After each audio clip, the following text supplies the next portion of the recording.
মিশ্রিত কোরআনের কথাগুলো শুনে আমাদের জীবনকে জান্নাতমুখী করার তৌফিক দান করেন। আর একটু জোরে বলেন না আমিন। প্রিয় উপস্থিতি, আমি আর সময় নেব না, সরাসরি আমি আলোচনায় প্রবেশ করতে চাই। ইন্তেজামিয়া কমিটির পক্ষ থেকে আমাকে আলোচনার জন্য একটি বিষয় নির্ধারণ করে দেয়া হয়েছে। বিষয়টি হলো প্রচলিত কুসংস্কার, কারণ এবং প্রতিকার, পরিত্রাণের উপায় কি। আমাদের সমাজে যে সমস্ত কুসংস্কার রয়েছে, যে কুসংস্কারগুলো আমাদের জীবনকে ভাইরাসের মতো ধীরে ধীরে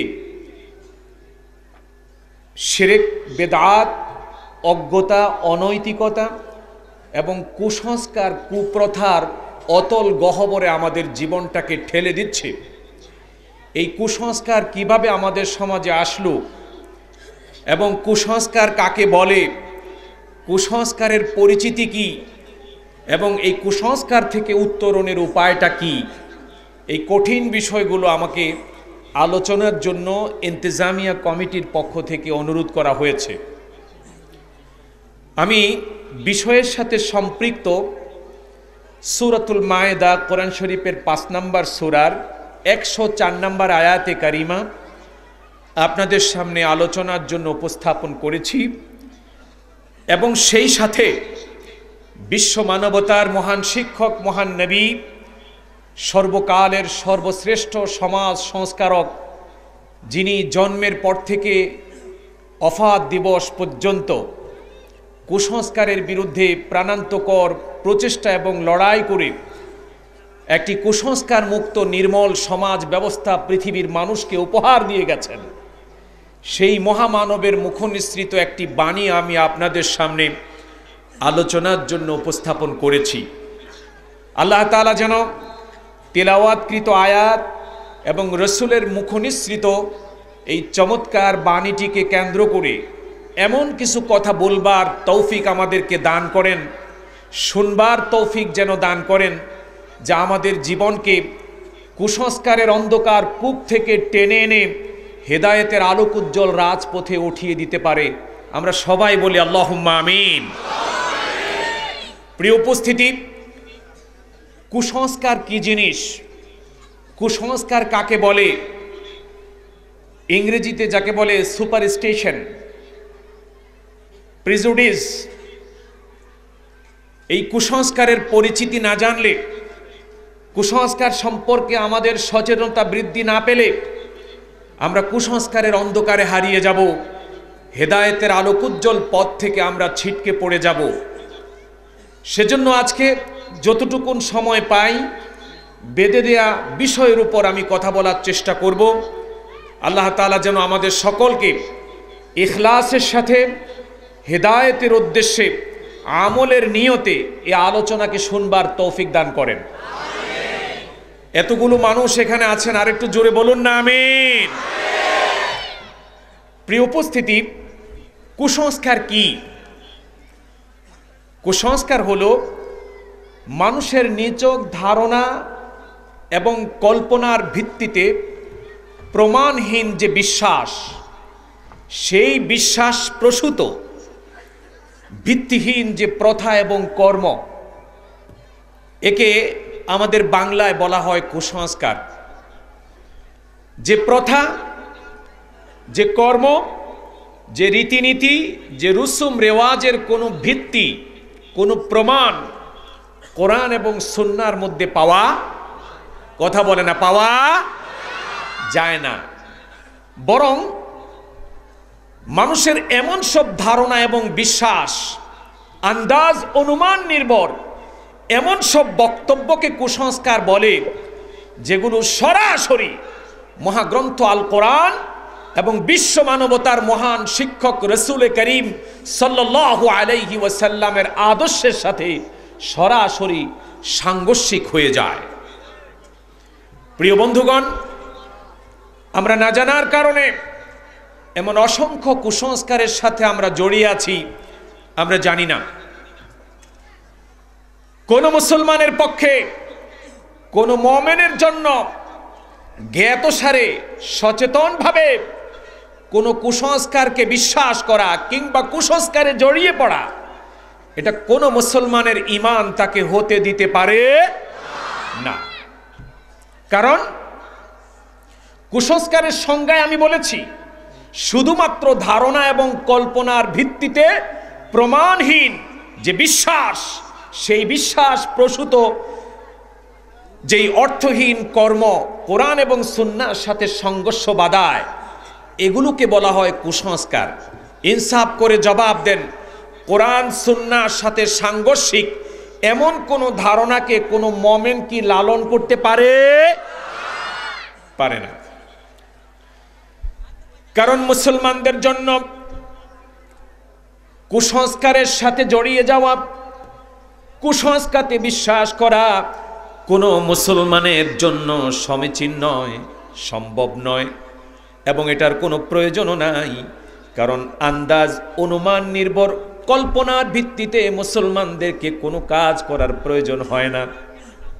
কারণ আল্লাহ রাব্বুল আলামিন বিশ্ব মানবতার হেদায়েতের জন্য, কল্যাণের জন্য, পার্থিব কল্যাণ, পারলৌকিক মুক্তির জন্য আল্লাহর পক্ষ থেকে এমন এক কিতাব আমাদের কাছে এসেছে, যেই কিতাবের মধ্যে মানুষের জন্ম থেকে মৃত্যু পর্যন্ত, দুলনা থেকে কবর পর্যন্ত জীবনের সকল দিক ও বিভাগ নিয়ে এই কোরআনের মাধ্যমে আল্লাহ তাআলা বিধান দিয়ে দিয়েছে। ঠিক না? সুতরাং কোন মুসলমানের জন্য কুসংস্কারে জড়িয়ে পড়ার কোনো সুযোগ নেই। এরপরও আমাদের এই বাংলাদেশে কুসংস্কার আছে না নাই? আওয়াজ দিয়ে বলেন, আছে না নাই? হাজারো প্রকার কুসংস্কারের অন্ধকারে মানুষ ডুবে যাচ্ছে। এই ওয়াজের মঞ্চগুলোতে আজকে সেই কুসংস্কার সম্পর্কে, এই অজ্ঞতা, অনৈতিকতা সম্পর্কে, যা মানুষকে জাহান্নামের দিকে টেনে নিয়ে যায়, এই বিষয়গুলো নিয়ে ওয়াজ হয় না। মানুষকে কোরআনের দিকে আহ্বান করা হয় না, বরং যার যার শায়েখের দিকে, যার যার পীরের কারামতি বর্ণনা করতে করতে বক্তারা সময় শেষ করে ফেলে। ঠিক না? প্রিয় বন্ধুগণ, কিভাবে কুসংস্কার আমাদের মধ্যে আসলো? আমাদের কোরআন বলছে যে কুসংস্কার হচ্ছে খুবই জঘন্য একটা জিনিস। কুসংস্কারে জড়িয়ে পড়ার কোনো সুযোগ তো আমাদের নেই। ধারণার ভিত্তিতে কোনো কাজ তো মুসলমানের করার কোনো প্রয়োজন নেই। কল্পনার ভিত্তিতে কোনো কথা বলার মুসলমানদের কোনো সুযোগ নেই, এবং আন্দাজ, অনুমান নির্ভর কোনো বক্তব্য উপস্থাপনেরও কোনো সুযোগ নাই। কারণ রব্বুল আলামিন কালামে হাকিমে বিশ্ব মানবতাকে উদ্দেশ্য করে বলেছেন, ওয়ালা তাকফু মা লাইসা লাকা বিহি ইলম ইন্নাস সামআ ওয়াল বাসারা ওয়াল ফুআদা কুল্লু উলাইকা কানা আনহু মাসউলা। আল্লাহু আকবার বলেন। আল্লাহ রাব্বুল আলামিন বলেন, পৃথিবীতে জান্নাতে যেতে চায়, ঈমান এনে নিজের জীবনকে আলোকিত করতে চায়, এমন মানুষকে রব্বুল আলামিন সতর্ক করে বলেন, ও পৃথিবীর মানুষ, যেই বিষয়ে তোমার ট্রান্সপারেন্ট কোনো আইডিয়া নাই, স্বচ্ছ কোনো ধারণা নাই, নিশ্চিত কোনো জ্ঞান নাই, সেই বিষয়ের পেছনে তুমি ছুটতে যেও না। আল্লাহু আকবার বলবেন না? কোরআন কি বলছে দেখুন। আন্দাজ আর অনুমান নির্ভর কোনো বক্তব্য কোন আলেমের পক্ষে, কোন মুফাসসিরের পক্ষে, কোন মুমিনের পক্ষে আন্দাজ আর অনুমানের ভিত্তিতে, কল্পনার ভিত্তিতে, ধারণার ভিত্তিতে কোনো বক্তব্য দিয়ে কাউকে আঘাত করা, এটা জায়েজ নাই, হারাম। ঠিক না? অথচ মুসলমানদের সমাজে তো আজকে তাই হচ্ছে। দ্বীনের নবী আরো বলেছেন, ইয়াকুম ওয়াজ্জন ফাইন্নাজ জন্না আকযাবুল হাদিস। তোমরা ধারণা করা থেকে বিরত থাকো, কারণ ধারণা তোমাদেরকে কুসংস্কারের সাথে জড়িয়ে ফেলবে। আর যদি তুমি কুসংস্কার আচ্ছন্ন হয়ে পড়ো, তোমার জীবনটা তো ধ্বংস হয়ে যাবে। কারণ যিনি কুসংস্কারে আচ্ছন্ন হয়ে পড়ে, কুসংস্কারে আচ্ছন্ন হয়ে যাওয়ার মানে হলো ইমানের আলোকিত পথ থেকে সরে গিয়ে কুফরির অন্ধকারের মধ্যে ডুবে যাওয়া। কথা কয় না, ঠিক না? কুসংস্কারের সাথে জড়িয়ে যাওয়া এর মানে হচ্ছে ইমানের আলোকোজ্জ্বল পথ থেকে ছিটকে পড়ে কুফরির অতল গহ্বরে হারিয়ে যাওয়া। তাওহীদি চেতনা থেকে সরে গিয়ে, তাওহীদি চেতনা থেকে বিচ্যুত হয়ে শিরকের অভিশাপে নিজেকে ধ্বংস করা, ঠিক না? সুন্নতে নববীর সেই নির্মল পরিচ্ছন্ন জীবন ব্যবস্থা থেকে বিচ্যুত হয়ে গিয়ে বেদাতের নোংরামিতে নিজেকে কলুষিত করা। কথা বলেন, ঠিক না? সুতরাং কুসংস্কার আচ্ছন্ন মানুষের চেয়ে হতভাগা এই পৃথিবীর জমিনে আর কেউ হতে পারে না। তাও আবার কোরআন এবং সুন্নাহর মতো সব বিষয়ের সমাধানমূলক বক্তব্য আমাদের কাছে থাকার পরও যে ব্যক্তি আন্দাজ, অনুমান, কল্পনার ভিত্তিতে চিন্তা করে আর কথা বলে আর সিদ্ধান্ত নেয়, তার মতো আহমক, তার মতো জাহেল, তার মতো জাহেলে মুরাক্কাব পৃথিবীতে আর হতে পারে না, ঠিক না? দেখুন, কোরআন সুন্নাহ আমাদের কাছে আছে। আল্লাহ তাআলা আমাদেরকে বলেছেন যে মানুষকে দ্বীন বোঝাতে গিয়ে যদি তোমাদের কিসসা বয়ান করার প্রয়োজন হয় তাহলেও নির্ভরযোগ্য সূত্রে, অথেন্টিক সোর্স থেকে, রিলায়েবল রেফারেন্স থেকে আমি কোরআনের মাধ্যমে যে কিসসাগুলো তোমাদেরকে শুনিয়েছি সেই কিসসাটা তোমরা বর্ণনা করো এবং মানুষকে সেটা দিয়ে ওয়াজ করো। সুবহানাল্লাহ বলেন। আল্লাহ তাআলা বলছেন, নাহনু নাকুসসু আলাইকা আহসানাল কসাস। ও পৃথিবীর বক্তারা শোনো, ও পৃথিবীর মানুষ শোনো, মানুষকে মোটিভেট করার জন্য, সচেতন করার জন্য তোমাদের যদি কোনো কিসসা কাহিনী বর্ণনা করতেই হয় তাহলে তোমাদেরকে সত্য কিসসা আমি কোরআনের মধ্যে বর্ণনা করেছি, সেই কিসসাগুলো তোমরা মানুষকে শোনাও। ফাকুসুসিল কসাস লাআল্লাহুম ইয়াতাফাক্কারুন। আল্লাহু আকবার বলেন। ফাকুসুসিল কসাস, যে কিসসাগুলো আমি শুনিয়েছি এর মধ্যে বিন্দু মাত্র কোনো সন্দেহের অবকাশ নাই, সেই কিসসাগুলো মানুষকে শোনাও, তাহলে মানুষ সঠিক পথ নিয়ে চিন্তা করতে পারবে, হেদায়েতের আলোক উজ্জ্বল পথে চলতে চলতে জান্নাত লাভ করতে পারবে। আল্লাহু আকবার বলেন। কিন্তু আমরা ওয়াজের মঞ্চে এসে আল্লাহ পাকের এই নির্দেশনাকে অমান্য করে কি কিসসা মানুষকে শোনাই? সে কিসসাগুলো আজকে সোশ্যাল মিডিয়ার কল্যাণে কম বেশি এদেশের 18 কোটি মানুষ সবাই জানে, ঠিক না? সবাই জানে। মিডিয়া শুধু আমাদের ক্ষতি করেছে তা নয়, বরং এই social media, print, electronic media, Facebook, YouTube, Twitter, এরা আমাদের অনেক কল্যাণও করেছে, ঠিক না? এই কুসংস্কার বাংলাদেশে একদিনে আসে নাই, এর রয়েছে একটি বিশাল ইতিহাস। আমরা আগে জানতাম না, শীতকালে নদীর পাড়ে বিশাল বিস্তীর্ণ এলাকা জুড়ে লাল কাপড় দিয়ে ঘেরাও করে সেখানে মেলা হতো, ঠিক না? আপনাদের সোনাগাজীতে কখনো হয় নাই? নদীর পাড়ে বিস্তীর্ণ এলাকা জুড়ে বিশাল প্যান্ডেল করে জাঁকজমক করে মেলা হতো।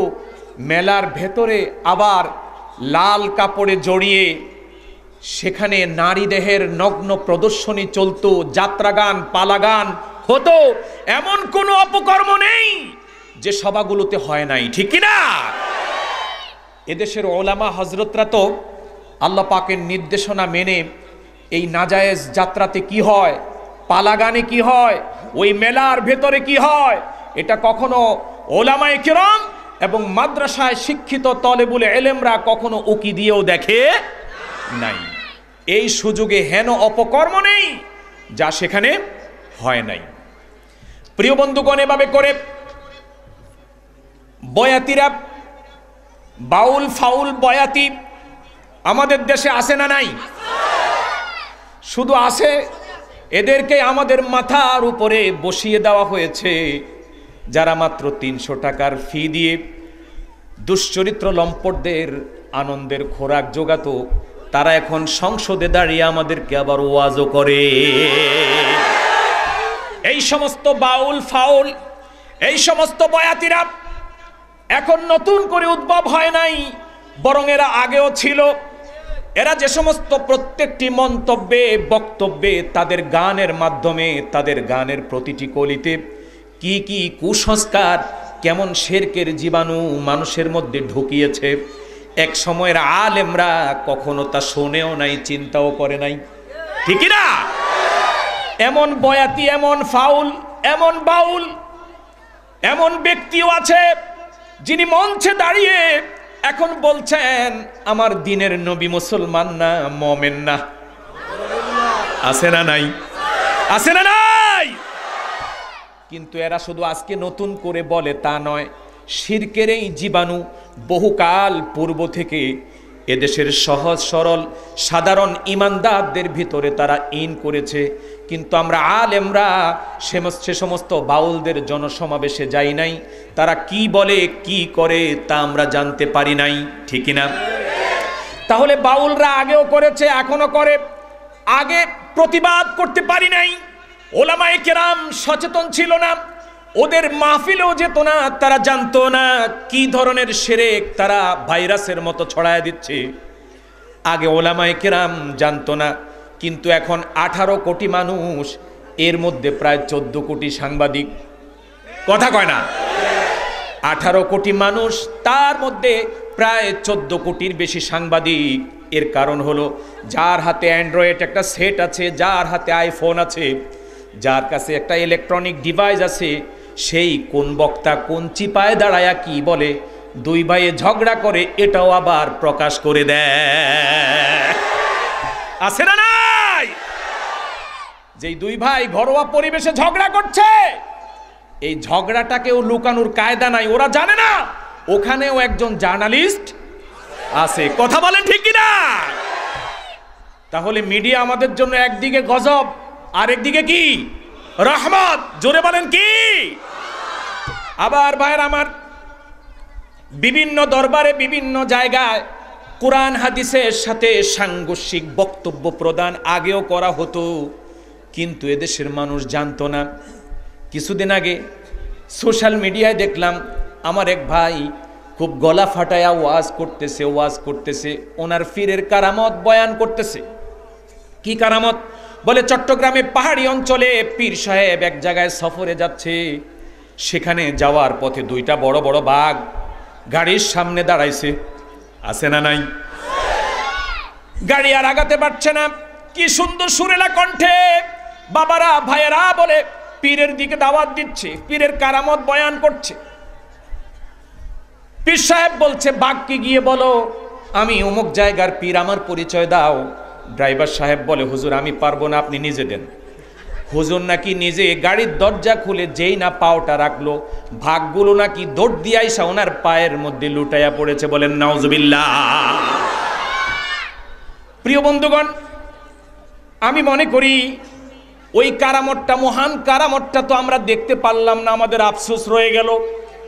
ওই পীর সাহেবকে মিডিয়ার মাধ্যমে আহ্বান করছি, ভাই তোমার কারামতটা আমরা দেখতে পারলাম না, আমাদের বড় আফসোস রয়ে গেল। তুমি যদি একটু সদয় দৃষ্টি দাও, এই কারামতটা আমাদেরকেও তুমি দেখাইতে পারো। মিরপুরের জাতীয় চিড়িয়াখানায় বাঘের খাসা একদিন তুমি একটু ঢুইকা যদি দেখাইতা, বাঘ তোমার পায়ে কেমনে সুমা দেয়, ঠিক না? এই কারামতটা তো দেখানোর সুযোগ আছে না নাই? উনি যদি কষ্ট করে, এই বন্য বাঘ তাকে চিনে ফেলেছে, বন্য বাঘ তার পায়ের মধ্যে লুটে পড়েছে। যদি মিরপুরের চিড়িয়াখানায় গিয়ে তুমি যদি একদিন বাঘের খাঁচায় ঢুকে মানুষকে এই কারামতটা দেখাইতে পারতা, বাঘ কেমনে মানুষের চুমা দেয় আমরা একটু দেখতাম, ঠিক না? এই সমস্ত বানোয়াট ভিত্তিহীন আজগুবি কাল্পনিক কাহিনীগুলো বলে বলে এদেশের ইমানদার সরল প্রাণ মানুষের ইমান যারা নষ্ট করছে, বেঈমান যারা বানাচ্ছে, এরাই মানবতার দুশ্মন, এরাই দেশের দুশ্মন, এরাই ইমানের দুশ্মন, ঠিক না বলেন? প্রিয় বন্ধুগণ, আমি কুসংস্কারের কথা বলছি। এই কুসংস্কার এদেশের ওলামায়ে কেরাম যদি সচেতন থাকতো, তাহলে কোনোদিন কুসংস্কার ভাইরাসের মতো জাতিকে আঁকড়ায় ধরতে পারতো না। ওয়াজের মঞ্চ থেকেই কুসংস্কারের কথা বলা হয়, এমন সব কাহিনী বর্ণনা করা হয় যা কোরআনের বক্তব্যের সাথে সরাসরি নসের সাথে সাংঘর্ষিক হয়ে যায়। আছে না নাই? প্রিয় বন্ধুগণের জন্য মিডিয়া আমাদের জন্য একদিকে রহমত। ওই নদীর পাড়ে বিস্তীর্ণ এলাকায় শালু কাপড় জড়িয়ে কোন নারী কি করছে সেটা যেমন মানুষের সামনে চলে আসতেছে, কে কোথায় আলেমদের বিরুদ্ধে বক্তব্য দিচ্ছে সেটা যেমন আসতেছে। প্রিয় বন্ধুগণ, আবার সেই সাথে বয়াতিরা কোথায় কি বলতেছে তাও মানুষ জানতেছে, আর মানুষগুলো প্রতিবাদী হচ্ছে। সরকার না চাইলেও বাধ্য হয়ে শরীয়ত বয়াতিকে গ্রেপ্তার করতে হয়েছে, ঠিক না? আমাদেরকে সচেতন থাকতে হবে। কুসংস্কার কি? কুসংস্কার যাতে আমাদেরকে জড়িয়ে আমাদের জীবনটাকে জাহান্নামী করতে না পারে, আল্লাহ যেন আমাদেরকে হেফাজত করে, বলেন আমিন। প্রিয় বন্ধুগণ, আসুন, আমি আগেই বলেছি, কোনো ভাই যদি কোরআন সুন্নাহর আলো থেকে বিচ্ছিন্ন হয়ে কোনো কুসংস্কারের মধ্যে জড়িয়ে যাও, মনে রাখবা যুবক, মনে রাখবেন যুবতী বোনেরা, মনে রাখবেন যদি কুসংস্কারে জড়িয়ে পড়েন, মনে রাখবেন তৌহিদের সেই আলোকোজ্জ্বল পথ থেকে আপনি শিরকের অভিশাপে ধ্বংস হয়ে যাবেন, ঠিক না? আপনি ঈমানের আলোকোজ্জ্বল পথ থেকে কুফরির গুমরাহির মধ্যে হারিয়ে যাবেন। সুন্নতে নববীর সেই নির্মল পরিচ্ছন্ন জীবন ব্যবস্থা থেকে বেদাতের নোংরামিতে আপনি কলুষিত হয়ে যাবেন, ঠিক না? এজন্য আসুন আমরা এই কুসংস্কার সম্পর্কে কিছুটা আলোচনা করি। প্রিয় বন্ধুগণ, কুসংস্কার এটা সাধারণ জিনিস নয়। ফিল কোরআনিল কারীম খামসাতু আকসামিম মিনাত তাওয়াগীত, কোরআন শরীফ যদি পড়েন তাহলে দেখবেন 5 প্রকারের তগুত রয়েছে। কয় প্রকার? আরো জোরে বলেন, কয় প্রকার? 5 প্রকারের তগুত রয়েছে। তগুত কাকে বলে? তগুত হচ্ছে সেই শক্তি, যেই শক্তি নিজেও আল্লাহ পাকের বিধান মানে না, আল্লাহ পাকের দ্বীন কায়েমের জন্য চেষ্টা প্রচেষ্টা চালায় না, এবং যারা চেষ্টা প্রচেষ্টা চালায়, যারা আল্লাহর হুকুম মতো চলতে চায়, আল্লাহ পাকের বিধান অনুযায়ী জীবনের প্রতিটি মুহূর্ত চলে জান্নাতের হকদার হতে চায়, যেই শক্তি তাদেরকে ছলে বলে কলা কৌশলে বাধার সৃষ্টি করে, ওদেরকে কোরআনের ভাষায় বলা হয় কি? তাগুত। আরো জোরে বলেন, কি বলে? তাগুত। ফিল কোরআনিল কারীম খামসাতু আকসামিম মিনাত তাওয়াগীত, এরকম 5 প্রকারের তাগুত পাওয়া যায়। 1 নাম্বার তাগুত হচ্ছে আন-নাফসু ওয়াল হাওয়া। আন-নাফসু ওয়াল হাওয়া মানে প্রত্যেকটা মানুষের মন সবার আগে আল্লাহ পাকের বিধান পালনে তাকে বাধা দেয়। কথা ঠিক কিনা? কথা ঠিক কিনা? আল্লাহ রাব্বুল আলামিন কোরআন শরীফে সূরা জাসিয়ার 43 নম্বর আয়াতে বলেছেন, আফারাআইতা মান ইত্তাখাযা ইলাহাহু হাওয়া আফা আনতা তাকুনু আলাইহি ওয়াকিলা। ও পৃথিবীর মানুষ, ও আমার নবী, তুমি কি দেখো নাই ওই সমস্ত অপদার্থ ব্যক্তিবর্গকে যারা মুখে ইল্লাল্লাহ জিকির করে আল্লাহ পাককে এলা হিসাবে স্বীকৃতি দিতে দিতে মুখের মধ্যে ফেনা তোলে, কিন্তু এরা আচার আচরণে কথাবার্তায় লেনদেনে সকল কিছু দিয়ে বুঝিয়ে দিয়েছে এদের ইলা আল্লাহ নয়, বরং এদের ইলা হলো এদের ভেতরকার প্রবৃত্তি, মন। ঠিক না? আমি একটু উদাহরণ দিয়ে বুঝাই। ইলা কাকে বলে? ইলা হচ্ছে যার আদেশ মানা হয়, যার হুকুমকে বান্দা শিরোধার্য হিসাবে গ্রহণ করে, তাকে বলে ইলা। আমরা মসজিদের কোনায় বসে বসে ইলা বলছি, লা ইলাহা ইল্লাল্লাহ, মুখে ফেনা তুলছে, আল্লাহ ছাড়া কোনো ইলা নাই, আল্লাহ ছাড়া কোনো ইলা নাই।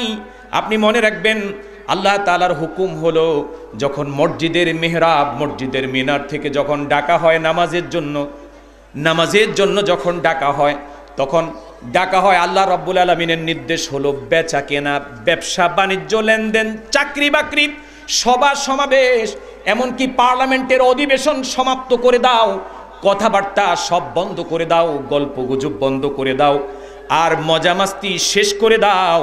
বরং তোমার রবের নির্দেশ হলো, রবের আওয়াজ এসেছে, মসজিদের দিকে দৌড়াও। ঠিক না? প্রিয় বন্ধুগণ, যখনই কোনো ব্যক্তি এই আহ্বানকে, আল্লাহ পাকের নির্দেশকে অমান্য করে মনের চাহিদাকে প্রাধান্য দিয়ে যখন ব্যবসা বাণিজ্য লেনদেন আর কাজ কারবার, গল্প গুজব, চা দোকানে আড্ডা ইত্যাদি দিতে থাকে, তখন সে কি আল্লাহর কথা মানলো নাকি তার মনের কথা মানলো? কথা বলেন, কার কথা মানলো? মনের কথা মানলো। ফজরের সময় মনটা চায় এই শীতের মধ্যে না উঠে কম্বল মুড়ি দিয়ে একটু ঘুমাই, কিন্তু আল্লাহর নির্দেশ হচ্ছে, আল্লাহ তোমার জন্য রাতকে বিছানার মতো বানিয়ে দিয়েছেন, ওয়াজআলনাল লাইলা লিবাসা, পোশাকের মতো বানিয়ে দিয়েছেন। সুতরাং আরাম করেছো, আল্লাহ পাক লাইট বন্ধ করে দিয়েছে, তোমাকে আরাম করে নতুন জীবন সজীবতা অর্জনের সুযোগ দিয়েছে। সুতরাং ফজরের সময় উঠো এবং মসজিদের দিকে যাও। কার নির্দেশ? যখন কোনো মানুষ এই নির্দেশকে অমান্য করে নিজের মনের নির্দেশটাকেই পালন করে, তখন সে এলা মানলো কাকে? মনকে। এজন্য বলা হচ্ছে যে 1 নম্বর তাগুত হচ্ছে নফস। আল্লাহ পাকের নির্দেশ হচ্ছে ক্ষণস্থায়ী দুনিয়ার স্বার্থ উদ্ধারের জন্য বাস্তবতার বিপরীত বক্তব্য দিও না, মিথ্যার আশ্রয় নিও না। মানুষকে ধোকা দিয়ে বোকা বানিয়ে মানুষের রায়কে জোর করে চিন্তাই করে নিয়ে নিজের ক্ষমতাকে, নিজের অবস্থানকে সুদৃঢ় করো না। কার নির্দেশ? মিথ্যার আশ্রয় নিও না, মানুষকে ধোকা দিয়ে বোকা বানিয়ে নিজের অবস্থান সুদৃঢ় করো না, এটা হলো আল্লাহর নির্দেশ। যখন কোনো ব্যক্তি মানুষকে ধোকা দিয়ে বোকা বানিয়ে মিথ্যার আশ্রয় নিয়ে নিজের ক্ষমতাকে প্রলম্বিত করে, তখন সেই ব্যক্তি নির্দেশ মানলো কার? মনের নাকি আল্লাহর? মনের। বুঝতে হবে তখন সে মনকে এলা বানিয়ে নিয়েছে, প্রবৃত্তিকে এলা বানিয়ে নিয়েছে। আমার রব রসুলকে বলছেন, আফারাআইতা মানিত্তাখাযা ইলাহাহু হাওয়া আফা আনতা তাকুনু আলাইহি ওয়াকিলা। আর একটা বলি মনের ব্যাপারে, আল্লাহ পাকের নির্দেশ হলো মুরব্বীদেরকে সম্মান করো, মর্যাদা দাও। কার নির্দেশ? মাল্লাম ইয়ারহাম সাগীরানা ওয়ালাম ইউওয়াক্কির কাবীরানা ফালাইসা মিন্না। আলেমদেরকে সম্মান করো, মর্যাদা দাও, মুরব্বীদেরকে সম্মান করো, মর্যাদা দাও, কিন্তু মন চায় এই মুরব্বীকে যদি জেলে না ঢুকাই, 84 বছর বয়সে যদি হাত কড়া পরিয়ে তাকে মরতে বাধ্য না করি, তাহলে আমার অবস্থা খারাপ। 84 বছরের আলেম, আজ আমরা বেআকল হয়ে গিয়েছি। নায়েব রাসূল 84 বছর বয়স, জেলখানার অন্ধকার প্রকোষ্ঠ থেকে হাতে শিকল পরে রবের কাছে চলে গেছে, ঠিক না? রবের নির্দেশ ছিল আলেমদের সম্মান করো, মর্যাদা দাও। রবের নির্দেশ ছিল দাড়িওয়ালা মুরব্বীদেরকে মর্যাদা দাও। আর মন বলছিল এই মুরব্বীকে ছেড়ে দিলে আমার স্বার্থের আঘাত আসবে।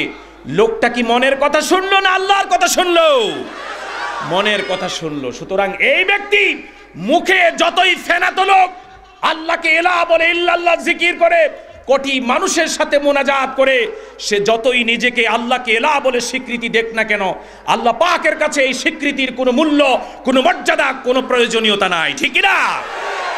প্রিয় বন্ধুগণ, 2 নাম্বার তাগুত হলো আত-তাকালিদুল ইজতিমাইয়া। সমাজের মধ্যে প্রচলিত কিছু রীতিনীতি আছে, কিছু রসুম রেওয়াজ আছে, কিছু বিধিবিধান আছে সমাজের মধ্যে প্রচলিত। রব্বুল আলামিন কালামে হাকিমের মধ্যে বলেছেন, সমাজের এই প্রচলিত রসুম রেওয়াজ আর এ সমস্ত রীতিনীতি, প্রথা পদ্ধতি যেগুলো কোরআনের সাথে, রসুলের জীবনের সাথে সাংঘর্ষিক, এগুলোকে তোমরা বাদ দাও। কোরআন শরীফে রব্বুল আলামিন বলছেন, ওয়াইযা কিলা লাহুমুত্তাবিউ মা আনজালাল্লাহ ক্বালু বাল নাত্তাবিউ মা আলফাইনা আলাইহি আবাআনা। নাউযুবিল্লাহ বলেন। আল্লাহ রাব্বুল আলামিন বলেন, যারা তাগুতকে শক্তিশালী করতে চায়, এই মানুষগুলোকে যখন বলা হয় প্রচলিত রসুম রেওয়াজ, রীতিনীতি, প্রথা পদ্ধতি যেগুলো আল্লাহর দ্বীনের সাথে যায় না, এগুলোকে তোমরা বাদ দাও, এগুলোকে তোমরা রেখে দাও। আল্লাহর নাজিল করা অবতারিত কিতাবকে তোমরা অনুসরণ করো। তারা কি বলে জানেন? আল্লাহ পাক বলতেছে বাল নাত্তাবিউ মা আলফাইনা আলাইহি আবাআনা। এই সমস্ত মূর্খগুলো বলে না, আমরা কোরআনের কথা শুনবো না, বরং আমাদের বাপ দাদাদেরকে যে কাজ করতে আমরা দেখেছি আমরা নিজেরা সে কাজ করব, আমাদের সন্তানদেরকেও সেই কাজ করার নসিহত ওসিয়ত করে যাব। নাউজুবিল্লাহ বলেন। রসুম রেওয়াজ এটা খুবই খুবই মারাত্মক একটা জিনিস, খুবই মারাত্মক জিনিস। এই রোগে যদি কেউ আক্রান্ত হয়ে যায়, এখান থেকে বের হওয়া তার জন্য সহজ না কঠিন? আরো জোরে বলেন, সহজ না কঠিন? অথচ মুসলমানদের জন্য এর কোনো সুযোগ নাই। রসুম রেওয়াজ এটা যত প্রচলিতই হোক না কেন, রীতিনীতি এটা যতই প্রচলিত হোক না কেন, এ ধরনের প্রথা পদ্ধতি যতই থাক না কেন, আল্লাহ পাকের কোরআনের সাথে রসুলের হাদিসের সাথে যে রসুম রেওয়াজ সংঘর্ষ বাঁধাবে, মুসলমানদের ইমানের দাবি সেই রসুম রেওয়াজকে লাথি মেরে আল্লাহ পাকের কালামকে বুকে টেনে নিতে হবে। ঠিক কি না? আপনারা সবাই রাজি আছেন? কে কে রাজি? দুই হাত তুলে আল্লাহকে দেখাই। লিল্লাহে তাকবীর, আরো জোরে লিল্লাহে তাকবীর। হাত নামাই, আল্লাহ পাক কবুল করুন। রসুম রেওয়াজ এটা খুবই মারাত্মক জিনিস। ধারণার বশবর্তী হয়ে মানুষ এ কাজগুলো করে। প্রিয় বন্ধুগণ, রসুম রেওয়াজের যে ভয়াবহতা তার কয়েকটি আমি আপনাদের সামনে একটু উপস্থাপন করতে চাই। প্রিয় বন্ধুগণ, সকাল বেলায় দোকানদার দোকানের শাটার খুলেছে। আপনাদের সোনাগাজী বাজারে গিয়ে আমার এই বক্তব্যকে যাচাই কইরেন। যত প্রিয় বন্ধুই হোক না কেন, সকাল বেলায় দোকানদার যখন দোকানের শাটারটা খুলল, খোলার পরে একজন মুসাফির, একজন পথিক, একজন কাস্টমার, একজন ক্রেতা, সে যদি তার দোকানের সামনে গিয়ে বিনয়ের সাথে গিয়ে বলে, বন্ধু আমার বাড়িতে মেহমান এসে বসে আছে, ভাই আমার পার্সটা, আমার মানি ব্যাগটা, টাকা রাখার ব্যাগটা আমি ভুলে বাসায় রেখে এসেছি, তোমার কাছে বিনয়ের সাথে অনুরোধ করি আমার মেহমানের সামনে আমাকে অপমানিত করো না, আমাকে এই সদাইগুলো বাকি দাও, আমি বাসা থেকে এনে তোমাকে টাকা দিয়ে দিচ্ছি।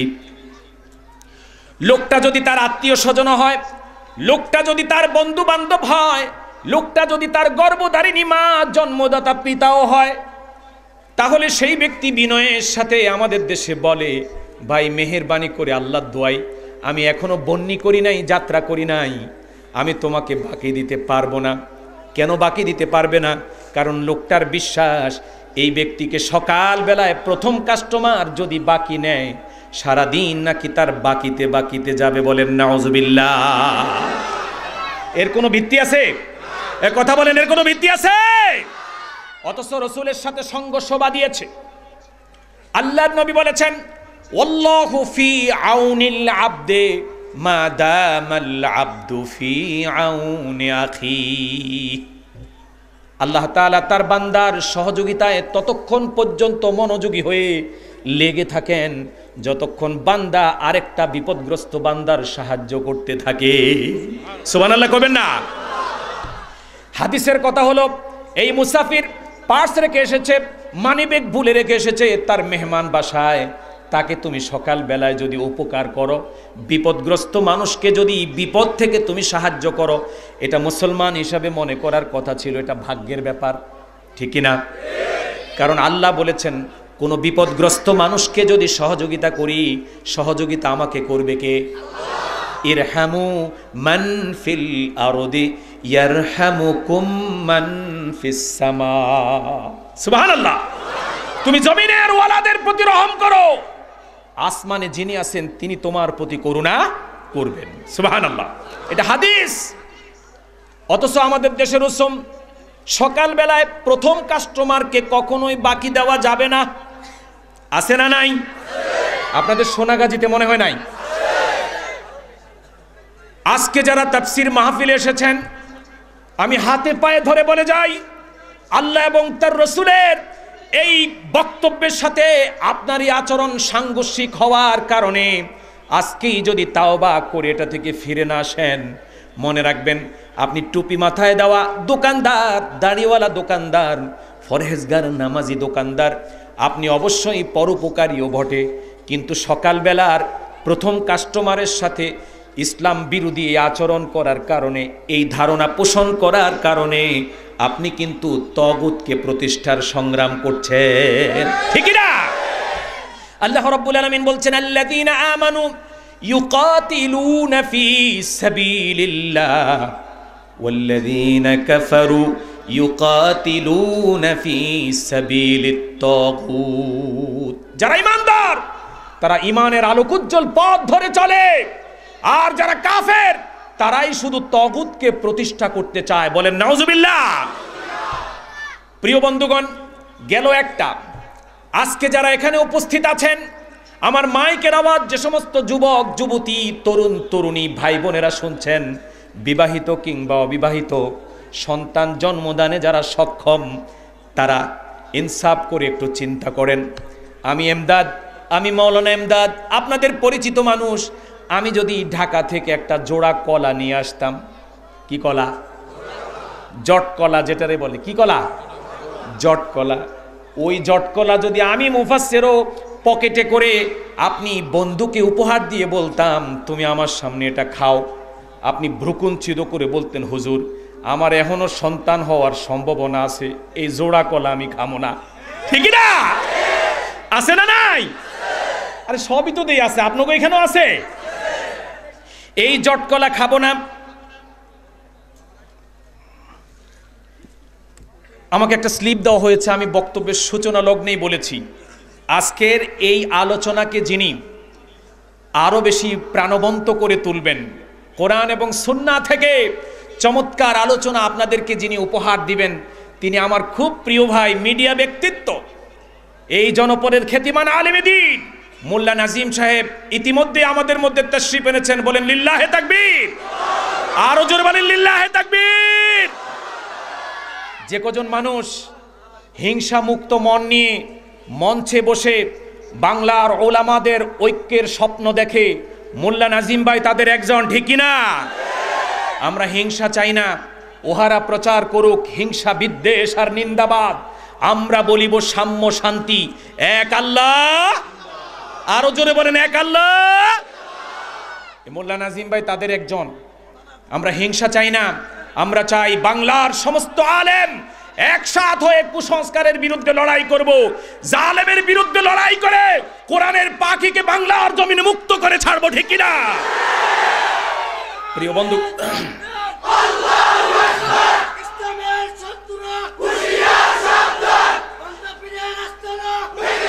প্রিয় বন্ধুগণ, আমি আজকে যে কুসংস্কারের কথা বলছি, মোল্লা নাজিম ভাইও যদি, বাইতুল্লাহর ইমাম সাহেবও যদি একটা জটকলাকে ফু দিয়ে দেয়, তাহলে বাংলার মধ্যে রসুম রেওয়াজ এমনভাবে প্রতিষ্ঠিত হয়েছে, বিবাহিত কিংবা অবিবাহিত তরুণ তরুণী যুবক যুবতীরা এই জটকলা তারা খায় না, কারণ তারা মনে করে এই জটকলা যদি আমরা খাই তাহলে নিশ্চিত আমাদের জোড়া সন্তান হবে, ঠিক না? কত বড় কুফরি কথা চিন্তা করেন। সন্তানের জন্য নবীরা কাঁদতেছে, জাকারিয়া কাঁদতেছে। আল্লাহ রাব্বুল আলামিন বলেন, যিকরু রাহমাতি রাব্বিকা আবদাহু জাকারিয়া। জাকারিয়ার প্রতি তার প্রভুর অনুগ্রহের কথা তোমরা স্মরণ করো। ইজনাদা রাব্বাহু নিদাআন খাফিয়া, তিনি নীরবে নিবৃতে নির্জনে জায়নামাজে বসে গাল ভিজাচ্ছে, আর রব্বুল আলামিনকে বলছে, রব্বিলা তাজারুনি ফারদা ওয়া আনতা খায়রুল ওয়ারিসিন। আল্লাহু আকবার। নবী জাকারিয়া তিনি আল্লাহর কাছে বৃদ্ধ বয়সে পর্যন্ত একটা সন্তানের জন্য আবেদন করছেন, বলছেন, রব ইন্নী খিফতুল মাওয়ালিয়া মিন ওয়ারাই ওয়া কানাত ইমরাতি আকিরা ফাহাবলি মিন লাদুনকা ওয়ালিয়া। ও রব, আমি আমার উত্তরাধিকার নিয়ে শঙ্কিত, আমাকে একটি অভিভাবক, আমার উত্তরাধিকার এবং প্রতিনিধিত্ব করবার জন্য একটি সন্তান আমাকে দান করেন। আল্লাহু আকবার। জাকারিয়া কাঁদতে কাঁদতে জায়নামাজ ভিজিয়েছে, গাল ভিজিয়েছে, দাড়ি ভিজিয়েছে, রব্বুল আলামিনের রহমতের দরিয়ায় ঢেউ উঠছে। আল্লাহ পাক বলতেছে, ফাস্তাজাবনা লাহু, ওয়া ওয়াহাবনা লাহু ইয়াহইয়া ওয়া আসলাহনা লাহু যাওজা। আল্লাহু আকবার বলেন। আমি তার বন্দা স্ত্রীকে সন্তান ধারণের জন্য তার কান্নাকাটির কারণে সক্ষমতা দান করলাম। অথচ জাকারিয়া আলাইহিস সালাম জানতেন না জটকলা খাইলে জোড়ায় জোড়ায় সন্তান হয়, ঠিক না? আমাদের দেশের মানুষ, যুবক যুবতীরা আজকে গিয়ে টেস্ট করেন, যারা এই ওয়াজে আসে নাই, এদেরকে গিয়ে একটা জটকলা দিয়েন, সে মুখ ফিরায় নিবে না, আমি এটা খাবো না, ঠিক না? কারণ তার ধারণা এই জটকলা খাইলে জোড়ায় জোড়ায় বাচ্চা হয়। আহারে, উনি এই থিওরি পেয়ে গেল, অথচ আল্লাহর নবী জাকারিয়া এটা জানতেন না, ইব্রাহিম জানতেন না। প্রিয় বন্ধুগণ, এই জটকলা কেউ খায় না, আজকে থেকে বেশি বেশি খাবেন, রাজি আছেন? কারণ বাজারে এটার দাম কম, ডাবল কলা সিঙ্গেল দাম, ঠিক না? এ কথা কন না কেন, ঠিক না? কারণ এটা কেউ কিনে না, বেটা কয় ভাই পয়সা না দিলেও এটা নিয়ে যান, কয় পয়সা দিয়েও না দিলেও এটা নিব না, ঠিক না? এই কুসংস্কার, এটা কি? এটা আল্লাহ পাকের কালামের সাথে সাংঘর্ষিক বক্তব্য, ঠিক না? প্রিয় বন্ধুগণ, গোটা বাংলাদেশে এখন এসএসসি ইকুইভ্যালেন্ট এক্সাম চলছে, দাখিল পরীক্ষা চলছে, এখানে আছে না? আমরা দোয়া করি আমাদের ভাইদের জন্য, আল্লাহ যেন তাদেরকে এ+ দিয়ে সফলতা দেয়, বলেন আমিন। সারা বাংলাদেশে পরীক্ষা চলছে। সোনাগাজীর গরিব মায়ের সন্তান, গরিব ঘরের সন্তান পরীক্ষা দিতে পরীক্ষার্থী রওনা দিয়েছে, আর মা জননী মাথায় হাত মুছতেছে। ছেলে বলতেছে, মা পরীক্ষা কেমনে দিব, পেটের মধ্যে তো প্রচন্ড ক্ষুধা। মা দেখলো রান্না করার মতো কিংবা রান্না করা কোনো তরকারি নাই। কিছুক্ষণের মধ্যে দেখা গেল মুরগি কুকুরুত করে দৌড় দিছে, একটা ডিম দিছে। কি দিছে? ডিম দিছে। ইচ্ছা করলে মা একটা মেসের কাঠি খরচ করে গ্যাসের চুলায় ডিমটাকে বুনা করে ছেলেটাকে 2 লোকমা ভাত খাওয়ায়া দিতে পারতো। মা কয়, বাবা খাওয়ামো, কিন্তু পরীক্ষাটা দিয়ায়, কারণ ডিম খায়া যদি পরীক্ষা দিতে যাও বড় বড় আন্ডা পাইবা। আছে না নাই? আছে না? এ কথা কোন কেন, আছে না?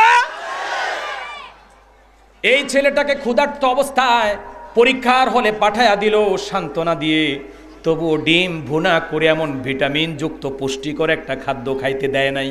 কারণ কি? কারণ হলো দীর্ঘদিন ধরে তার মস্তিষ্কে পুঞ্জীভূত সেই কুসংস্কার, কুধারণা, ঠিক না?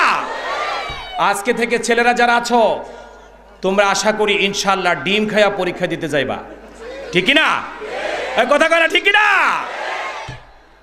প্রিয় বন্ধুগণ, এভাবে কুসংস্কারের কোনো অভাব নাই, কুসংস্কারের কোনো অভাব নাই। এই কুসংস্কারগুলো আমাদের সমাজের মধ্যে ভাইরাসের মতো ছড়িয়ে গেল কিভাবে? এর জন্য আমরাও কিন্তু কম দায়ী না, কম দায়ী, আমরাও কিন্তু কম দায়ী না। ওই যে বলেছি, আন্দাজ অনুমান নির্ভর বক্তব্য লাখো জনতার সামনে দাঁড়িয়ে কিছু কিছু অপদার্থ মুফাসসিররাও দেয়, ঠিক না? কিছু কিছু, সবাই না, কিছু কিছু লোক আছে ভিত্তিহীন আজগুবি বানোয়াট কিসসা মানুষকে শোনায়। কি আছে না?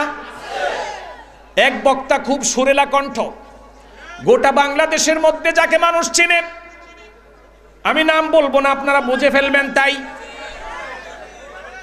গোটা বাংলাদেশের মধ্যে আনাসে কানাসে ঘুরে বেড়ায়, তিনি লাখো জনতার সামনে নিয়ে তিনি ওয়াজ করতেছে। আমরা সূরা আরাফের মধ্যে 143 নম্বর আয়াতে কোরআন আমাদেরকে ধারণা দিচ্ছে, সেখানে আমরা 143 নম্বর আয়াত সূরা আরাফে তেলাওয়াত করলে পাই কি পাই? সেখানে আমরা পাই আল্লাহ পাকের একজন জালিলুল কদর নবী হযরতে মূসা কালিমুল্লাহ কি সুন্দর করে তার রবকে কাছে পেয়ে 2 নয়নে রবকে দেখার জন্য কত কাতর কণ্ঠে আবেদন জানাচ্ছে, ঠিক না? বলছে, রব্বি আরিনি, রব্বি আরিনি, ও রব তোমার কথা আমি শুনি আর আমার কথা তুমি শুনতেছো, কিন্তু 2 নয়নে যদি একটা ঝলক তোমাকে দেখতে পাইতাম, ঠিক না? সেই ঘটনাটা আল্লাহ তাআলা সূরা আরাফের 143 নম্বর আয়াতে জানিয়েছেন। পৃথিবীর মানুষের মস্তিষ্ককে ক্লিয়ার করার জন্য, কনসেপ্টকে ক্লিয়ার করার জন্য আল্লাহ তাআলা এই আয়াতটা নাজিল করেছেন। আল্লাহ বলছেন, ওয়ালাম্মা জাআ মূসা লিমিকাতিনা ওয়া কাল্লামাহু রাব্বুহু। বলেন আল্লাহু আকবার। আল্লাহ তাআলা বলছেন, স্মরণ করো ওই সময়ের কথা যখন আমার প্রিয় বান্দা মূসাকে আমি তুর পর্বতে ডেকে পাঠালাম। মূসা আমার সাক্ষাতের জন্য পাগল পাগল হয়ে তুর পর্বতে একা একা চলে আসলো। আসার পরে মূসার সাথে আমার কথোপকথন চলছে। কথাবার্তার এক পর্যায়ে মূসা ইমোশনাল হয়ে যায়, আবেগ ঘন মুহূর্তে মূসা রব্বুল আলামিনকে বলে, রব্বি আরিনি আনজুর ইলাইক। ও রব, তোমার কথা আমি শুনতেছি, আমার কথা তুমি শুনতেছ, কিন্তু এই দুই নয়নে যদি একবার তোমাকে আমি দেখতে পারতাম আমার কলিজা ঠান্ডা হয়ে যেত। রব্বুল আলামিন সাথে সাথে বললেন, লান তারানি, ও মূসা, পৃথিবীর জমিনে বসবাসের উপযুক্ত করে আমি দুই নয়ন সৃষ্টি করেছি। আমাকে ধারণ করবার মতো, আমাকে দেখার মতো চোখ আমি কিন্তু দুনিয়ার কোনো মানুষকে দেই নাই। আমাকে দেখার জন্য তুমি দেখবা, তবে আখিরাতে আসার পর এই চোখটাকে পাল্টিয়ে বেশি পাওয়ারফুল চোখ আমি তোমার বডিতে সেট করব। সুবহানাল্লাহ বলেন। তখন তুমি মন দিয়ে আমাকে দেখবা, তৃপ্তি মিটিয়ে আমাকে দেখবা, আমি তোমাকে দেখব। লান তারানি, এই দুঃসাহস দেখায়ও না, এই চোখ দিয়ে তুমি আমাকে কখনো দেখবা না। মূসা বড় নাছোড় বান্দা, বলতেছে, রব্বুল আলামিন, আমি একটু দেখতে চাই। এত কাছে যখন এসেছি, একটা বারের জন্য তোমার চেহারাটা আমি দর্শন করতে চাই, আমি একটু দেখতে চাই মাবুদ। রব্বুল আলামিন বললেন, ঠিক আছে, লান তারানি ওয়ালাকিন ইনজুর ইলাল জাবাল। তুমি আমাকে দেখতে পারবা না, আমি রব হিসাবে বলছি। এরপরও যখন তুমি বায়না ধরেছো, একটা টেস্ট এক্সাম দাও, একটা ইন্টারভিউ দাও। যদি এই ইন্টারভিউতে তুমি পাস করো, তুমি আমাকে দেখতে পারবা। আমি যখন বলবো, তুমি তখন ওই পাহাড়ের দিকে তাকাবা। সুবহানাল্লাহ বলেন। ওয়ালাকিন ইনজুর ইলাল জাবাল ফাইন ইসতাকাররা মাকানাহু ফাসাউফা তারানি। যদি তুমি দেখে স্থির থাকতে পারো, তুমি আমাকে দেখতে পারবা। ফালাম্মা তাজাল্লা রাব্বুহু লিল জাবাল জাআলাহু দাক্কান ওয়া খাররা মূসা সাইকা। আল্লাহু আকবার বলেন। আল্লাহ রাব্বুল আলামিনের নির্দেশ পেয়ে মূসা যেই না পাহাড়ের দিকে তাকালো, রব্বুল আলামিন নূরের ৭০,০০০ পর্দা ফাঁক করে দিয়ে শুধুমাত্র তার আলোর ঝলকানি থেকে, গায়ের রং থেকে একটু মাত্র পাহাড়ের মধ্যে মারলেন। আল্লাহ রাব্বুল আলামিন বলেন, রব হিসাবে আমি তাকায়া তাকায়া দেখতেছি।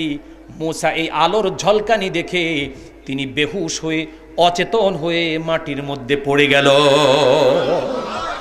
আল্লাহ রাব্বুল আলামিন বলেন, ফালাম্মা আফাকা ক্বালা ইন্নী তুবতুল আন ওয়া আনা আউয়ালুল মুমিনিন। আল্লাহু আকবার বলেন।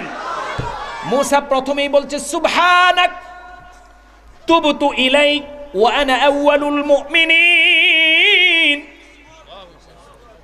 ও রব, তুমি পুত পবিত্র, তুমি পবিত্র সত্তা।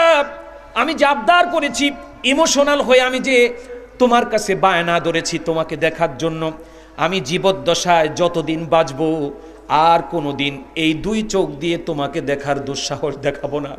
এই প্রত্যাশা বুকের ভিতরে লালন করছি। কিয়ামতের দিন, যেদিন আমাদের এই বডি চেঞ্জ করে নতুন বডি তুমি দিবা, এই নতুন বডিতে নতুন চোখ যখন লাগাবা, সেই দিন প্রাণ খুলে তোমাকে দেখার প্রত্যাশায় আর জীবনে কোনোদিন তোমাকে না দেখার জন্য প্রত্যয় করছি। বলেন আল্লাহু আকবার।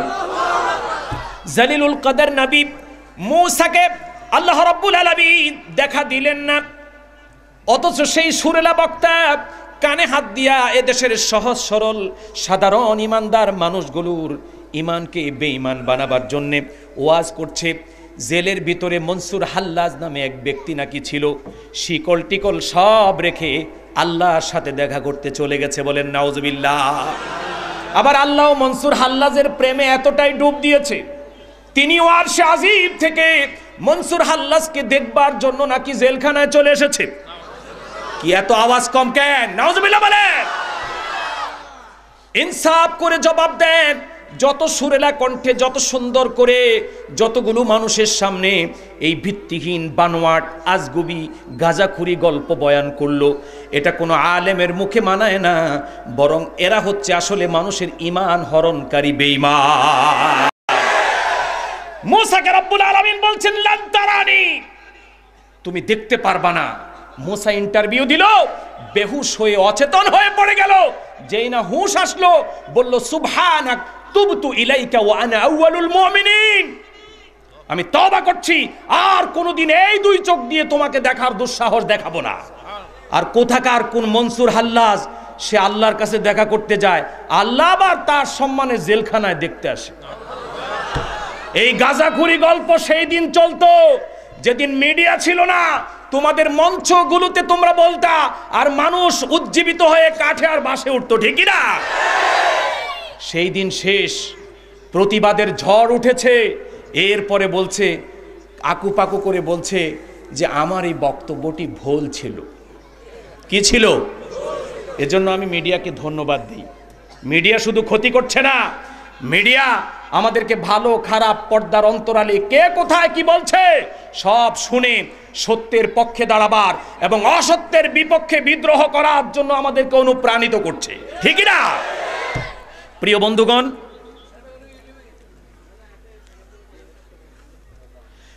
আমি খুব বেশি সময় আপনাদের কাছ থেকে আর নেব না, শুধু এতটুকুন বলবো যে কুসংস্কার এটা খুবই মারাত্মক জিনিস। এরপরে কয়টা বললাম? সকালবেলায় বাকি কথা বলে না, বাকি দেয় না, কারণ বাকি দিলে সারাদিন বাকিতে যাবে। এই কথাটি একদম 100% একটি শিরকি আকীদা, ঠিকই না? কথা কয় না, ঠিকই না? এখন থেকে সকালবেলা চেষ্টা করবেন কোনো বিপদগ্রস্ত মুসাফিরকে বাকি দেওয়ার জন্য চেষ্টা করবেন। আবার চোর ডাকাতি দিয়েন না, তাইলে সে তো পাইছে। পরীক্ষার মধ্যে রওনা দেওয়ার সময় যদি ডিম থাকে ডিম বেশি করে খাবা। আর জোড়া কলা এখন থেকে সোনাগাজীর বাজারে আগামী বছর এসে যেন শুনি হুজুর কি ওয়াজ করে গেলেন, জোড়া কলার দাম এখন 3 গুণ বেশি। কারণ আমাদের দেশ এক ডাকাতি দেশ, এটা হুজুগে বাঙালির দেশ, এটা মুমিনের দেশ বলে আমি মনে করি না। মুমিনরা এই দেশ চালায় না, বরং মুমিনদেরকে ধোঁকা দিয়ে বোকা বানিয়ে এক শ্রেণীর নাস্তিক আর মুরতাদ আমাদের মাথার উপর ছড়ি ঘুরায়, ঠিক না?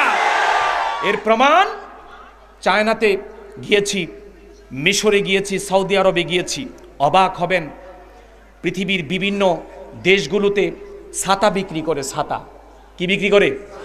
ফুটপাতে হেঁটে হেঁটে ছাতা বিক্রি করে। একটা ছাতা কত? 10 টাকা, 10 টাকা। যেই না পূর্ব দিগন্তে কালো মেঘের ঘনঘটা, দূরপথের যাত্রীরা যখন ছাতার জন্য ভিড় করছে বৃষ্টির আশঙ্কায়, ছাতাওয়ালা চিন্তা করলো এই মানুষগুলো বিপদে পড়ে ছাতা কিনতে আসছে, ছাতা কেনার প্রস্তুতি তাদের আজকে ছিল না, দামটা একটু কমায়া দেই। যেই না মেঘ ধরলো, সাথে সাথে ছাতাওয়ালা বলল, হুজুর, ও আমার কাস্টমার, ও আমার বন্ধুরা দেশবাসী, ছাতার দাম আমি 10 টাকা বিক্রি করতাম, আমার লাভ থেকে আমি 1 টাকা ছেড়ে দিলাম। ছাতার দাম এখন কত? 9 টাকা। যেই না গুড়ি গুড়ি বৃষ্টি পড়া শুরু করলো, আরো বেশি কাস্টমার ভিড় করলো। লোকটা আবেগ আপ্লুত হয়ে বলে, আরে লোকগুলো বিপদগ্রস্ত, আমার লাভের আরো 1 টাকা ছেড়ে দিলাম। কত এখন? 8 টাকা। যেই না মুষলধারে বৃষ্টি শুরু হয়ে গেল, ওই ভদ্রলোক দেখলো কিছু লোক ভিজতেছে, টাকার অভাবে কিনতে পারছে না।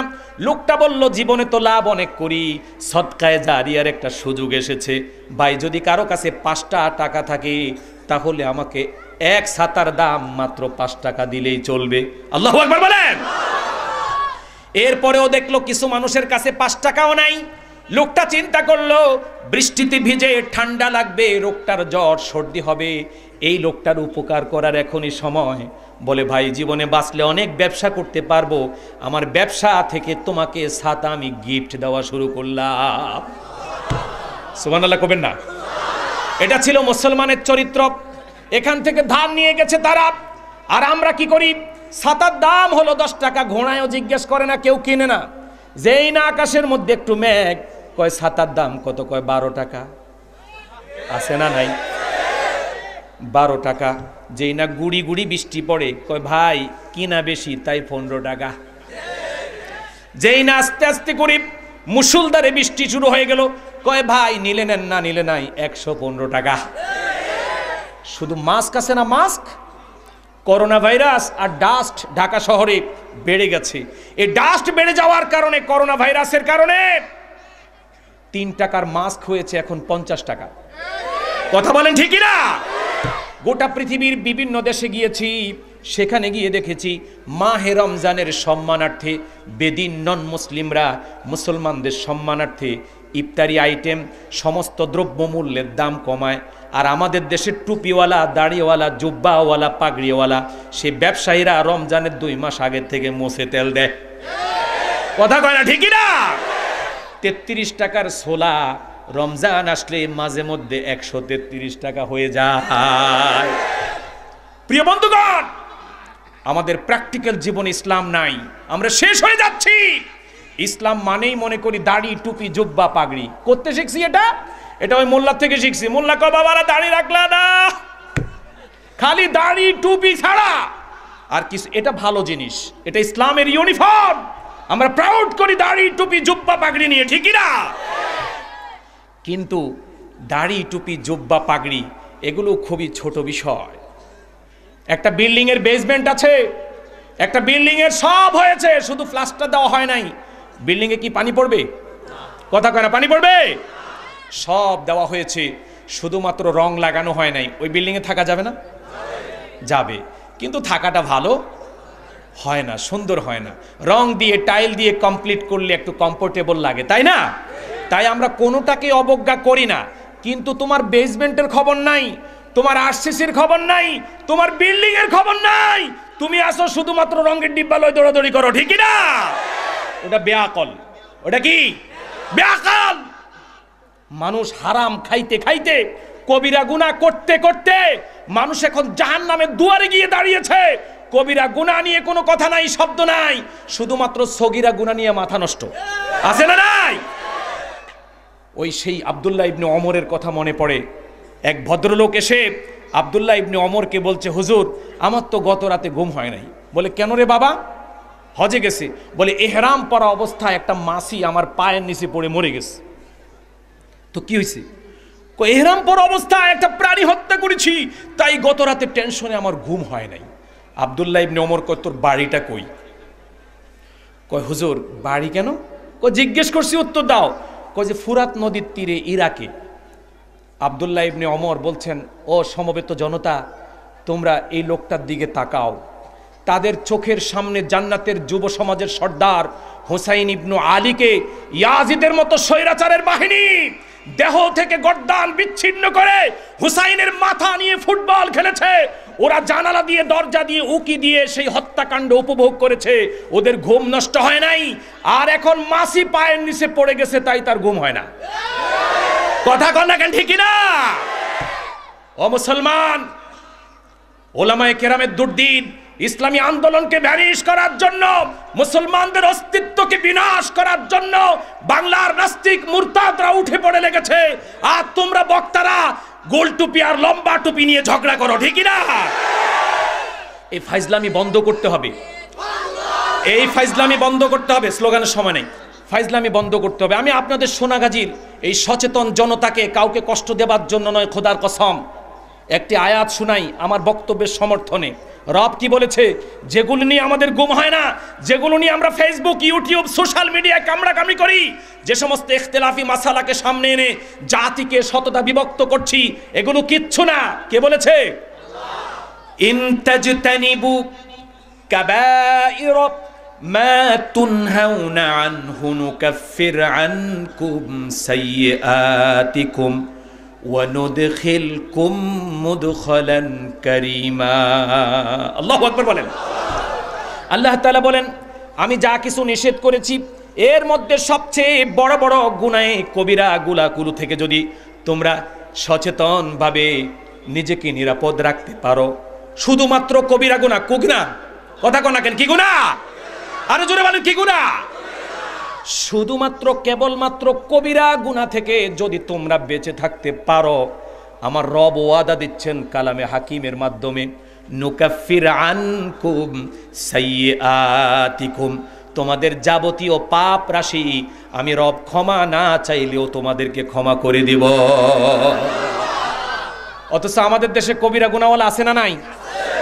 18 কোটি মানুষের 36 কোটি চোখ, যা দেখেছি সকালবেলা শুনতেছি তার উল্টা, আছে না নাই? যা দেখলাম শুনলাম তার উল্টা। কিন্তু দুর্ভাগ্য, সেই উল্টা কথা, মিথ্যা কথা বলা কবিরা গুনাহওয়ালা ব্যক্তিটার সাথে একই মঞ্চে বসতে আমাদের আপত্তি নাই, কিন্তু শুধুমাত্র আমার টুপির রং ভিন্ন হওয়ার কারণে আমাকে ভিন্ন দলের ট্যাগ লাগিয়ে আমাকে ভিন্ন চোখে দেখে, আছে না নাই? আরে ভাই, আমার টুপির রঙে না উল্টা, তুই তো যার সাথে বসছস ও তো হচ্ছে আলেম হত্যাকারী, জালেম, ঠিক না? তুই তো যার সাথে বসে গোশ গল্প করছিস সে তো সারাদিন 24 ঘন্টায় জীবনে সবগুলোই মিথ্যা কথা বলে, কবিরা গুনাহ করে। সে তো জেনা, ব্যভিচার, হেন অপকর্ম নেই যার সাথে সে জড়ায় নাই। তুমি আলেম হয়ে উদার মন নিয়ে একই মঞ্চে তার সাথে বসতে পারলা, অথচ তোমার আরেকটা দ্বীনি ভাই তার সাথে তুমি বসতে পারো না, আছে না নাই? প্রিয় বন্ধুগণ, এর কারণ হচ্ছে এই অপসংস্কৃতির উত্তাল স্রোত, এই কুসংস্কার আমাদের বিবেককে, সুস্থ বিবেককে ধ্বংস করে দিয়েছে। আমি শেষ যে কথাটা বলতে চাই, এই যাবতীয় অপসংস্কৃতি আমাদের সমাজে আছে না, যেগুলো বললাম, কয়টার কথা বলবো? নতুন বউ বাড়িতে এসেছে, বলে কি জানেন? এই বউটাকে বরণ করার জন্য সবার আগে কোলে করে ঘরে তুলবে দুলাভাই, আছে না? ওই বউকে কোলে তুলে ঘরে তুলবে কে? দুলাভাই। বসাবে নরম জায়গায়। কেন? ধারণা, এই বউকে যদি দুলাভাই কোলে করে নিয়ে এসে নরম জায়গায় বসায়, বৌমার আচরণটা সুন্দর হবে। নাউজুবিল্লাহ কন। দুলাভাই তো তারে দেখাই জায়েজ নাই, হারামখোর, ঠিক না? এই দুলাভাই দেখা জায়েজ আছে? আর এর কোলে করতে দিছে। ছোটবেলায় দাঁত পড়ে গেছে সোনাগাজীর কোন এক ছোট্ট বাচ্চার, হঠাৎ করে মা বলতেছে কি, বাবা দেখ কোনো ইন্দুরের গর্ত পাস কিনা, আছে না নাই? কই ইন্দুরের গর্তের ভিতরে দাঁতটা দিয়া কবি, ইন্দুর মামা, ইন্দুর মামা তোমার চিকন দাঁতটা আমারে দাও, আমার মোটাটা তুমি নাও। ইন্দুরে তোমার মতো এত ছাগল না, ঠিক না? হ্যাঁ, নিজেরটা বুঝে ইঁদুরের কাছে সুন্দর দাঁত চায়। আমাদের দেশে আছে না? শুধু কি তাই, বন্ধু বান্ধব মিলে একসাথে গোশ গল্প করছে, অনুপস্থিত এক বন্ধুর কথা আলোচনা করছে, হঠাৎ করে ওই বন্ধু উপস্থিত হয়ে গেছে, সবটি একটাই কয়, দোস্ত তুই অনেক দিন বাঁচবি রে, আছে না? আছে না? অথচ কালামের সাথে সাংঘর্ষিক। আল্লাহ রাব্বুল আলামিন বলেছেন, লিকুল্লি উম্মাতিন আজাল ইযা জাআ আজালুহুম লা ইস্তাখিরুনা সাআতান ওয়া লা ইস্তাকদিমুন। প্রত্যেকটা প্রাণীর জন্য একটি নির্দিষ্ট সময় আছে না নাই? ওই সময়টা এসে গেলে 1 সেকেন্ড 1 মিনিট আগে কিংবা পরে করার কোনো সুযোগ নাই। আর আমরা সার্টিফিকেট দিচ্ছি তুই অনেক দিন বাঁচবি, অনেক দিন বাঁচবি, কারণ তুই যখন ছিলি না তখন তোর কথা আমরা কইছি। দুই বন্ধু রাস্তায় হাঁটতে গিয়ে মাথায় টোকা লাগছে অজ্ঞাত বশত, কই দৌড়ে আছে, কই খাড়া খাড়া খাড়া, এই খাড়া কি হয়েছে? আর একটা ডুসা দিছে। কি রে, এটা কি? কই একটা ডুসা লাগছে তো, আর একটা না দিলে শিং উঠবে, আছে না? আমগো বক্তারা আলেমদের সামনে পর্যন্ত মুরব্বীরা এই কথা কয়। এই যে সোনাগাজী খাইতে আসছি, এখন ওয়াজ করে খাইতে যাবো, তখন কমো যে ভাই পেটে ক্ষুধা নাই, 1 চামচ দিচ্ছেন ছাড়বো। লোক কি কইব আমার জানেন? ওয়াজ করে হুজুর একবার দেওয়া ভালো না, একবার দেওয়া, এ কথা কয় না?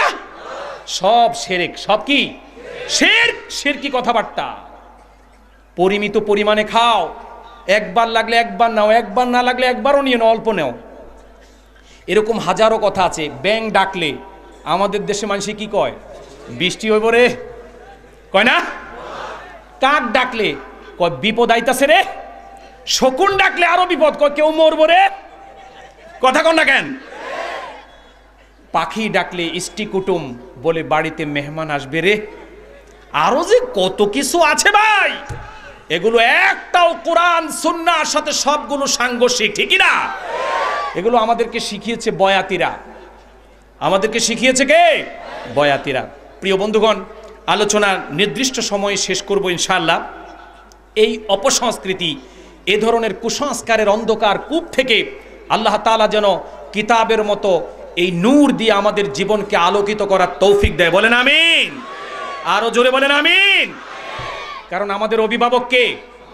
আরো জোরে বলেন কে? আল্লাহ তাআলা আমাদেরকে এ ধরনের সমস্ত অজ্ঞতা অনৈতিকতা থেকে বের করে আসার জন্য আলোকোজ্জ্বল সিরাজাম মুনিরা তথা কোরআন আমাদেরকে দান করেছে, ঠিক কি না? আল্লাহ তাআলা শেষ কথা বলছেন, আল্লাহু ওয়ালিয়ুল্লাযীনা আমানু ইউখরিজুহুম মিনাজ যুলুমাতি ইলান নূর। আল্লাহ যাদের ওলি, অভিভাবক, আল্লাহর কথা যারা শোনে তারা সমস্ত প্রকার কুসংস্কারের অন্ধকার কূপ থেকে আল্লাহ তাদেরকে টেনে এনে হেদায়েতের পথে উঠায়া দেয়। বলেন আল্লাহু আকবার। আর যারা কাফের, এই সব কাফেরগুলো এই সমস্ত কুসংস্কারকে প্রতিষ্ঠা করে, ঠিক না? সব হিন্দু ধর্ম থেকে এসছে। অনেক জোয়ান ছেলেরাও মাজারে গিয়ে এরকম সুতা বাঁধে, পৈতা বাঁধে। কি বাঁধে? পৈতা।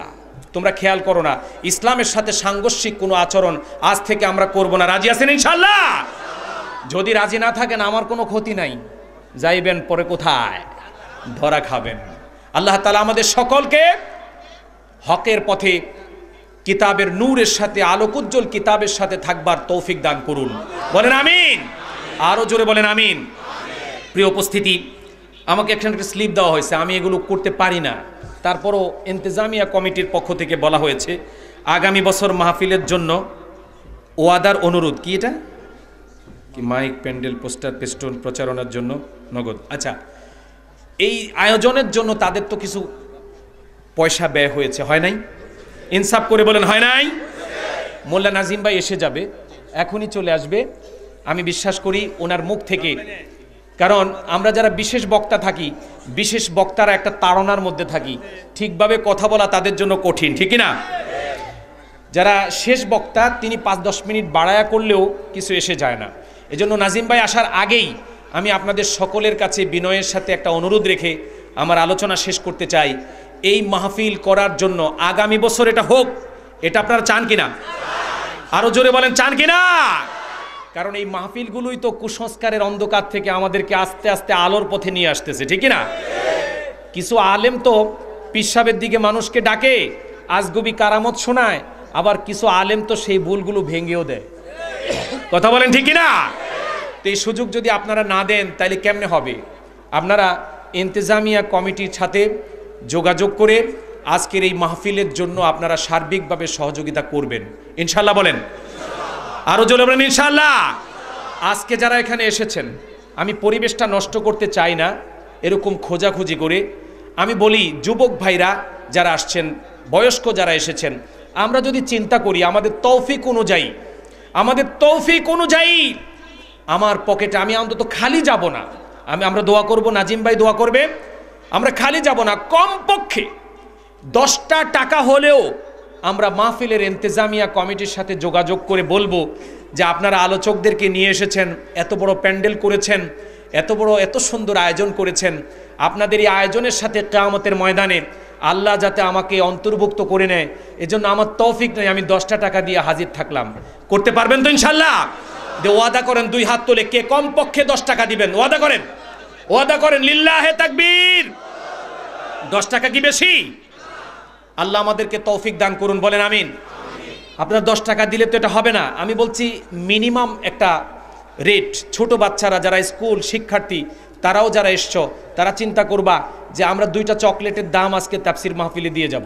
পারবো না ইনশাআল্লাহ? আমরা 2টা চকলেট খাবো না, তাতে কি এসে যায়? 2টা চুইংগাম না খেলাম, তাতে কি এসে যায়? সেক্ষেত্রে বলেছি যাদের তৌফিক আছে তারা সার্বিকভাবে ইন্তেজামিয়া কমিটির সাথে থাকবেন। আল্লাহ আমাদের সকলকে তৌফিক দান করুন, বলেন আমিন। বাংলাদেশের এখন খুবই দুর্দিন চলছে, খুবই আকাল চলছে। একটা স্বার্থান্বেষী মহল ইসলামের এবং মুসলমানদের ভিতরে ঘাপটি মেরে থেকে ওলামার সুরত ধরে বাংলাদেশের আলেমদেরকে এক হতে দিচ্ছে না, ঠিক না? আমরা এদের ব্যাপারে সচেতন হব এবং তৌহিদি জনতা আপনাদেরই দায়িত্ব, আপনারাই পারেন। আমি দেখেছি একই মঞ্চে বিপরীতমুখী 2 বক্তাকে আলোচকরা একই মঞ্চে এনে দিয়েছে, দেয় নাই? দিয়েছে। আপনারা পারবেন ইনশাআল্লাহ। সোনাগাজীর মানুষ যথেষ্ট ঐক্যবদ্ধ, আমার যুবক ভাইয়েরা যথেষ্ট ঐক্যবদ্ধ। আল্লাহ তাআলা যেন আমাদের সকলকে কোরআনের উন্নয়নে, আল্লাহ পাকের দ্বীন কায়েমের সংগ্রামী কাফেলার সাথে সংযুক্ত থাকার তৌফিক দেয়, বলেন আমিন। আরো জোরে বলেন আমিন। সবশেষে আমি আপনাদের সকলের কাছে দোয়া চাই এবং যেই বিষয় নিয়ে আপনাদের সামনে আমি কথা বলেছি, সর্বপ্রকার কুসংস্কার থেকে আল্লাহ পাক যেন আমাদের সকলকে মুক্ত হয়ে সুন্নতে নববীর আদলে আমাদেরকে যেন পরিচ্ছন্ন জীবন যাপন করার তৌফিক দান করেন। যুবক ভাইয়েরা যারা আসছেন, বিশেষ করে আপনারাই এই সমাজের ফ্লো চেঞ্জ করবেন, পরিবর্তন করবেন। আপনাদের সকলের প্রতি বিনয়ের সাথে আবেদন, সজাগ থেকে সচেতন থেকে কুসংস্কারের বিরুদ্ধে আমরা লড়াই করব। আল্লাহ তাআলা আমাদের সকলকে তৌফিক দান করুন, আমিন। ওয়া আখির দাওয়ানা আনিল হামদুলিল্লাহি রাব্বিল আলামিন। ওয়াসসালামু আলাইকুম।